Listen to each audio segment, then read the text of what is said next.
Bonjour et bienvenue dans cette première vidéo dédiée au premier chapitre d'électrocinétique. Dans ce chapitre, nous intéresserons à la description élémentaire d'un circuit, c'est-à-dire les éléments les plus simples. Tout d'abord, nous définirons ce qu'est le courant, puis ce qu'est que l'intensité du courant, avant de définir un conducteur électrique, et enfin nous terminerons par la définition de la tension électrique aux bornes d'un conducteur.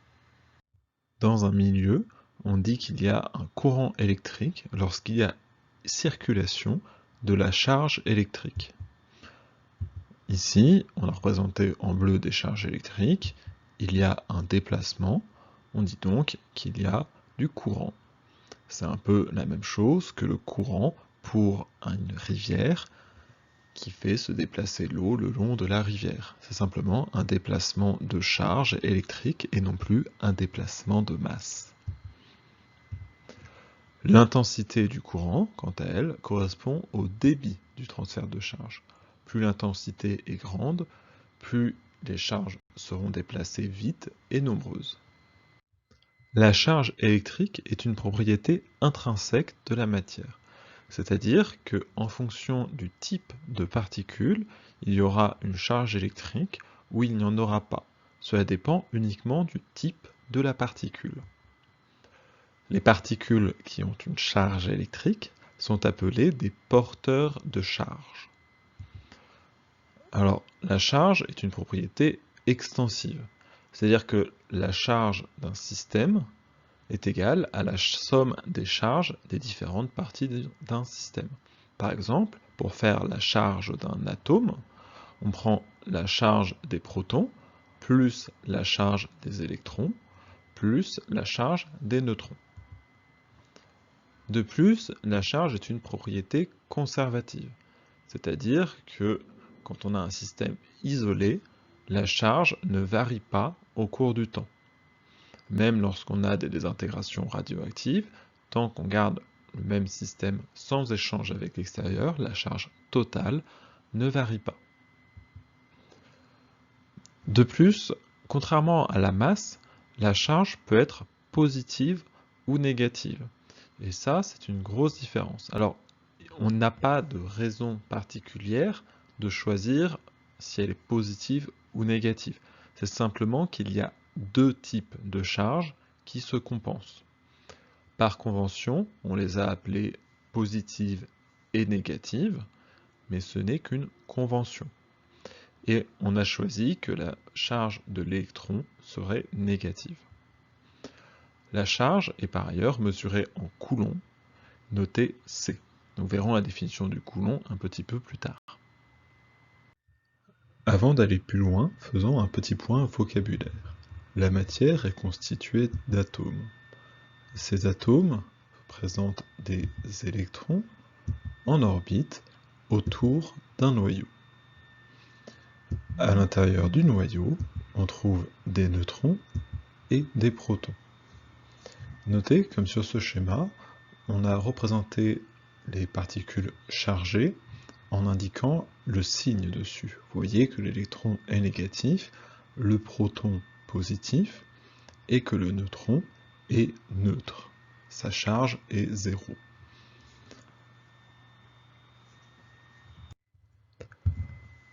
Parmi les porteurs de charge, on trouve par exemple les électrons, dont la charge vaut moins 1,6 fois 10 puissance moins 19 coulombs, les protons, dont la charge est l'opposé de celle d'un électron, plus 1,6 fois 10 puissance moins 19 coulombs, mais on peut trouver des particules plus compliquées, comme des ions, par exemple ici l'ion cuivre, Cu2+, qui a une charge de 3,2 fois 10 puissance moins 19 coulombs, et on peut construire plein d'autres particules chargées. Et parmi les particules élémentaires, on va aussi trouver des particules chargées, les quarks sont chargés. Par contre, les bosons, eux, ne sont pas chargés. Vous pouvez remarquer dans cet exemple qu'on retrouve la valeur 1,6 fois 10 puissance moins 19 coulombs, que ce soit pour l'électron, le proton ou l'ion cuivre. Cette valeur est ce qu'on appelle la charge élémentaire.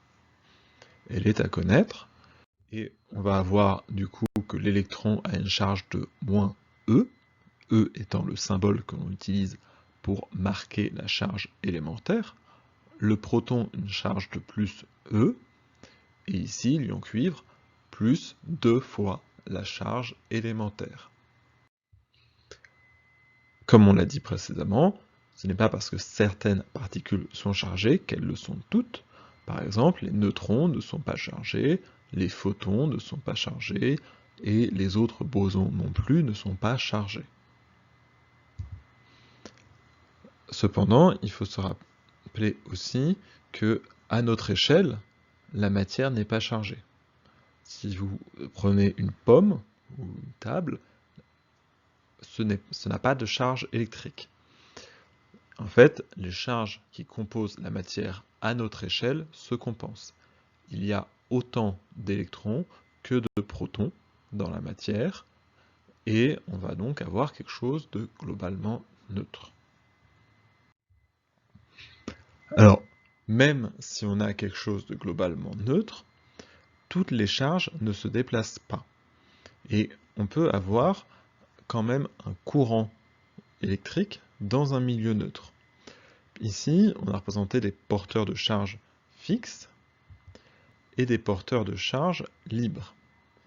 Et ce qu'on constate, c'est que si uniquement les porteurs de charge libres se déplacent, on peut avoir un milieu neutre avec quand même un courant. Typiquement, en ayant des porteurs de charge positifs fixes, les protons. Les protons sont très lourds et globalement, ils sont bien fixés au réseau cristallin. En revanche, certains électrons, qu'on appelle les électrons libres, peuvent bouger très facilement. Et donc, on va avoir un mouvement de ces électrons libres, alors que les porteurs de charge, eux, fixes, restent immobiles. Et donc, on a un milieu neutre, mais quand même du courant à l'intérieur. L'intensité du courant électrique est la mesure de la rapidité du transfert de ces charges. Et on va la définir précisément comme la quantité de charge électrique qui traverse une surface par unité de temps. Ici, si je prends la surface S, je vais compter le nombre de charges qui traversent la surface par unité de temps. Pour déterminer l'intensité qui traverse une surface, on ne peut pas étudier le mouvement de tous les électrons, il y en a beaucoup trop. On ne peut même pas étudier le mouvement de certains électrons, car il y en a toujours trop. Donc on va devoir raisonner avec des moyennes. Et pour faire ça, on va utiliser une échelle qu'on appelle l'échelle mésoscopique, qui est une échelle suffisamment grande pour pouvoir faire des moyennes, mais en même temps suffisamment petite pour que les valeurs décrites soient des valeurs locales. L'échelle mésoscopique, on va en fait faire des moyennes sur une échelle de l'ordre du micromètre. Donc on est à une échelle entre le macroscopique c'est notre échelle, l'échelle du mètre, et l'échelle microscopique. Avec une échelle microscopique, on décrit les électrons un par un. Là, on les décrit par ensemble. On travaille sur des moyennes. Et en faisant ces moyennes, on va considérer non plus les électrons un par un, mais les électrons comme un fluide. On va dire que c'est un fluide porteur de charge libre, ou simplement un fluide de charge. Et ce fluide, on va lui définir une vitesse, qui est la vitesse locale, qui est en fait simplement la moyenne des vitesses des porteurs de charge. Et on lui définit aussi une densité locale, qui est simplement la moyenne de la charge par unité de volume. On peut alors définir un vecteur densité de courant électrique, ou plus simplement densité de courant, que l'on note par la lettre J, c'est un vecteur, qui vaut la densité volumique de charge multipliée par la vitesse locale du fluide. On s'intéresse maintenant à déterminer le flux, c'est-à-dire la quantité de charge qui traverse une surface S. Alors pour ça, on va raisonner à partir d'une surface élémentaire, ds, qui doit être orientée. Donc on fait attention au sens du contour de la surface qui va déterminer l'orientation de la surface. Il va y avoir un côté avant et un côté après. Et on désigne l'élément de surface par un vecteur ds qui est perpendiculaire à la surface et dont la longueur est proportionnelle à la taille de la surface. Alors, dans ce cas-là, le flux au travers de la surface, enfin de l'élément de surface, défini, sera le produit de J, la densité de courant, fois le vecteur surface.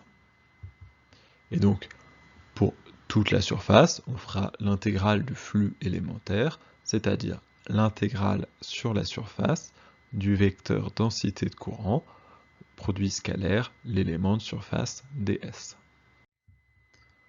Alors, on peut prouver que ça correspond du coup à la quantité de charge qui traverse. On appelle dq cette quantité de charge élémentaire qui traverse entre les dates t et les dates t plus dt avec dt, un élément de temps très petit. Les charges qui traversent sont comprises dans le cylindre de base ds, l'élément de surface, et de hauteur v dt. Le volume de ce cylindre, dv, c'est le produit scalaire de ces deux vecteurs. Donc la quantité de charge dans ce volume, c'est la densité de charge, c'est-à-dire ρL, fois la taille de ce volume élémentaire. Donc ρL, c'est fois dv.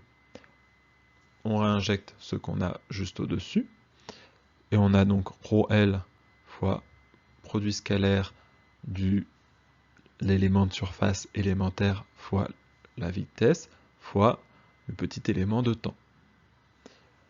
On en sort la vitesse et la densité de charge, et on obtient le vecteur densité de courant, produit scalaire de l'élément de surface, et multiplié par la durée élémentaire.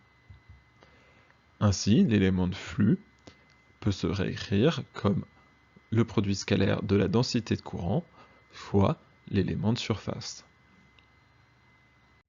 On définit donc l'intensité du courant électrique au travers de la surface, que l'on note I de t, comme le flux du vecteur densité de courant au travers de cette surface, et on a donc que I de t est la double intégrale du produit scalaire du vecteur de densité de courant J fois l'élément de surface ds. Alors attention, ici l'élément de surface est orienté, il a un sens. Si je prends la surface dans l'autre sens, on va avoir un signe opposé. Et donc on a une convention sur le sens du courant, et le signe du courant dépend de l'orientation de la surface.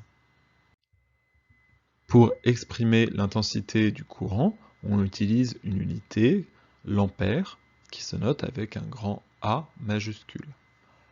L'ampère est une des unités de base du système international. Un coulomb est alors défini comme 1 coulomb égale 1 ampère fois 1 seconde. Et donc, 1 ampère est égal à une charge de 1 coulomb par 1 seconde. Pour mesurer l'intensité, on utilise un ampère-mètre, comme ici représenté à droite, qui se branche donc entre les bornes com et ampère d'un multimètre. Le branchement se fait aussi en série, c'est-à-dire aligné avec les autres éléments du circuit. Nous reviendrons dans le prochain chapitre sur cette notion de série. Intéressons-nous maintenant aux matériaux qui peuvent transporter le courant. On va dire qu'un matériau est conducteur si, en présence d'un champ électrique, qu'on note E, on va avoir apparition d'un courant. Et ça, même si le champ électrique est très faible. Donc ici, j'ai deux matériaux, et j'applique un champ électrique E en faisant apparaître un condensateur par exemple, et on voit que uniquement le premier matériau présente un courant, donc celui-ci est conducteur, et par contre, quand il n'y a pas de courant, on dit que c'est un isolant. Alors, des conducteurs, il y en a plein, hein, par exemple donc quasiment tous les métaux, les solutions ioniques par exemple, et certains autres matériaux ont des propriétés conductrices qui peuvent dépendre d'autres paramètres, comme les semi-conducteurs. Pour les isolants, l'air par exemple est un isolant, le plastique est un isolant, et donc il n'y a pas de courant quand on applique un champ électrique faible. En électrocinétique, et vous en TP, vous utiliserez particulièrement des métaux comme conducteurs. Notamment, les fils électriques sont constitués de cuivre, qui est un bon conducteur. Et dans les métaux, les porteurs de charge libres, ce sont des électrons. Donc de charge, on a dit, moins la charge élémentaire, c'est-à-dire moins 1,6 fois 10 puissance moins 19 coulombs. Mais attention, comme la charge est négative, le mouvement des électrons est dans un sens opposé au courant. Donc ici, si j'ai un mouvement des électrons vers la droite, eh bien j'aurai un sens du courant pris positif qui sera vers la gauche. Si je définis mon courant dans l'autre sens, j'aurai une valeur négative pour le courant. En électrocinétique, on fera toujours une approximation importante qui est l'approximation filiforme. On va considérer que tous les conducteurs se comportent comme des fils infiniment fins. Et donc, on n'a pas à tenir compte des effets qui peuvent se produire dans la largeur. Ça, c'est très pratique parce que notamment, ça va faire que les fils n'ont pas d'effet sur leurs propriétés quand on les tord. Donc, vous pouvez mettre les fils dans n'importe quel sens, s'ils sont infiniment fins, ça ne change rien. Et on ne va pas avoir d'effet avec des angles. Quand on assemble un ou plusieurs éléments conducteurs, on forme ce qu'on appelle un circuit. Un circuit peut être ouvert, s'il ne forme pas de boucle, ou fermé, comme ici, où il forme une boucle. Attention toutefois, un circuit ouvert ne me permet pas au courant de circuler, parce que les charges ne peuvent pas s'accumuler à une extrémité. Un circuit est généralement composé d'un certain nombre de dipôles. Un dipôle est un élément relié au reste du circuit par exactement deux points que l'on appelle les pôles, ou alors les bornes du dipôle. Ici, nous avons repris le schéma précédent, dans lequel on compte plusieurs dipôles. D'abord, on a 4 fils. Un interrupteur, une pile, un ampèremètre et aussi une ampoule. Tout ça, ce sont des dipôles, c'est-à-dire des éléments reliés au reste du circuit par exactement 2 points. Pour terminer, on s'intéresse à une dernière notion, la tension électrique aux bornes d'un dipôle. La tension électrique, c'est l'énergie qui est fournie à ce dipôle par le champ, par unité de charge qui traverse ce dipôle. Si on considère des porteurs de charge dans le dipôle, ils sont soumis à un champ électrique E, et donc à une force électrique F, qui est égale à leur charge multipliée par le champ E. F est égal à Q fois E. Le travail de cette force entre les deux bornes A et B du dipôle est donc égal à l'intégrale de A à B de la force par l'élément de longueur dl. Et donc c'est égal à la charge Q fois l'intégrale de A à B de E scalaire dl, puisqu'on suppose que les charges traversent le dipôle et vont donc aller de A à B. Et donc la tension, qui est donc l'énergie reçue par unité de charge, c'est-à-dire le travail reçu divisé par la quantité de charge, Q, est donc égale à l'intégrale de A à B de champ électrique E fois l'élément de longueur dl. Alors, cette définition nous permet d'avoir une conséquence, un théorème immédiat, qui est que la puissance fournie par le champ au dipôle AB est P, la puissance, est égale à l'intensité de A vers B multipliée par la tension entre A et B. Pour prouver ça, on va reprendre le fait que la puissance, c'est le travail divisé par la durée, donc travail élémentaire dW sur dt, c'est-à-dire la charge élémentaire dQ sur dt, fois l'intégrale de A à B, de la tension, puisqu'en fait on a E scalaire dl. Et donc, quand on identifie ces deux termes, on a dit que dQ sur dt, c'était l'intensité, et intégrale de A à B du champ électrique fois l'élément de longueur dl, c'était la tension UAB. Et donc, on en trouve que la puissance, c'est le produit de l'intensité par le courant électrique. Alors, attention, dans la démonstration précédente, on avait donné un sens au courant de A vers B. Le sens du courant et le sens de la tension, nous en reparlerons quand nous parlerons de la convention générateur et de la convention récepteur. Alors, la tension électrique, elle, se mesure en volts. 1 volt, c'est 1 joule par coulomb qui traverse le dipôle. En unité du système international, 1 joule, c'est 1 kg mètre carré par seconde au carré, et 1 coulomb, c'est 1 ampère fois 1 seconde. On a donc que 1 volt, c'est 1 kg mètre carré par ampère par seconde au cube. Pour mesurer la tension, on utilise un voltmètre branché sur les deux bornes du dipôle. Ici, on a un voltmètre représenté par le cercle avec un V à l'intérieur, qui est branché aux deux bornes du moteur, qui est donc le cercle avec un M à l'intérieur. Les bornes sont représentées par la lettre V du voltmètre et comme commun, puisqu'on a donc un multimètre qui peut mesurer soit des tensions, soit des intensités. Pour représenter la tension dans un schéma électrique, on représente le dipôle AB, ici simplement le cercle sur le segment AB, et on note la tension UAB par une flèche qui va de B vers A. Donc attention, UAB, la flèche va de B vers A. Voilà qui termine cette définition de base de l'électronique.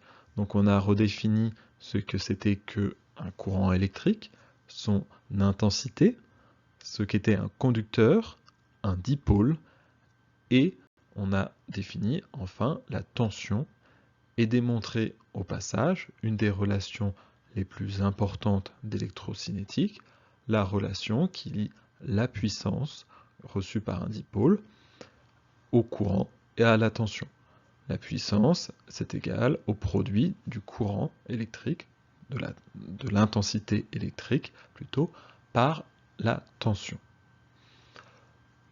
Voilà, c'est tout pour cette vidéo. N'hésitez pas à la re-regarder et à mettre en pause si vous avez besoin de refaire des calculs ou pour mieux comprendre des points.